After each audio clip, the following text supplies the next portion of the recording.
Salut, aujourd'hui on va apprendre quelque chose de super important en VTT, le bunny up. Pour ceux qui savent pas ce que c'est le bunny up, c'est tout simplement sauter avec son vélo. Savoir sauter avec son vélo, c'est super utile. Comme on peut le voir dans les anciennes vidéos, ça permet de passer au-dessus de plein d'obstacles et de gagner énormément de vitesse en descente.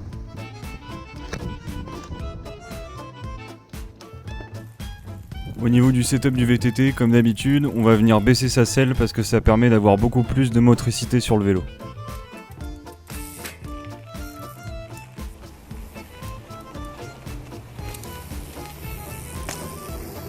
La première chose qu'il va falloir faire, c'est apprendre à faire un début de manual, c'est-à-dire lever sa roue avant en envoyant son corps en arrière.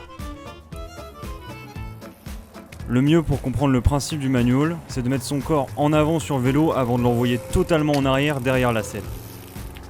Une fois que vous réussissez bien le mouvement, vous levez normalement légèrement la roue avant. Maintenant, pour faire un vrai début de manual, au lieu de juste envoyer son corps en arrière, on va venir comprimer son corps vers l'avant avant de l'envoyer en arrière. Et là on aura beaucoup plus de puissance. Par contre, quelque chose qu'il ne faut pas oublier, c'est d'aller en arrière. Parce qu'on peut facilement faire l'erreur de comprimer sa fourche, puis de plus aller en arrière parce qu'on oublie. Le problème c'est que si on fait ça, ensuite on ne pourra pas faire de bunny up. Une fois que vous aurez un petit début de manual, on pourra passer à la seconde étape, lever la roue arrière.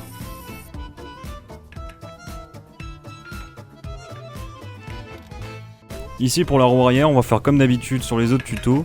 On va venir accrocher la pédale avec ses chaussures à l'arrêt et essayer de soulever l'arrière du vélo. Une fois que vous savez gripper les pédales, lever une roue arrière c'est plutôt simple. Comme pour la roue avant, il va falloir se comprimer. Là on va se comprimer vers le bas. Et ensuite lors de l'extension, il va falloir tirer sur les pédales comme on a appris avant pour pouvoir lever l'arrière. Et surtout lors de l'extension, il ne faut pas oublier d'envoyer son corps vers l'avant. Ce sera plus simple pour apprendre le bunny up après.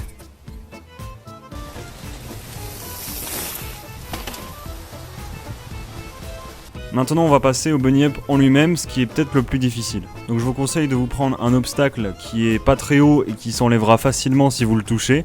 Donc on évite tout ce qui est roche, trottoir, tout ça parce qu'on va exploser les chambres à air et les jantes aussi. Pour lancer le bunny up, va falloir combiner les deux choses qu'on a vues. Donc on va devoir envoyer son début de manual et une fois que sa roue avant est à la hauteur qu'on veut passer, on envoie directement l'arrière, ce qui va nous faire sauter.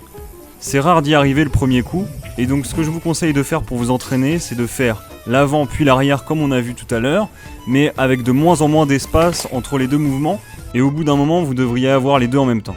Deuxième chose aussi, ce sera peut-être plus simple pour les débutants de prendre beaucoup de vitesse pour arriver à combiner les deux.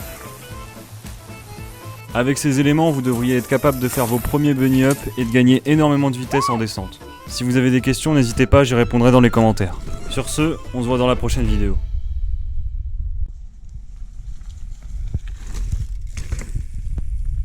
C'est à votre tour maintenant, à vous les BG.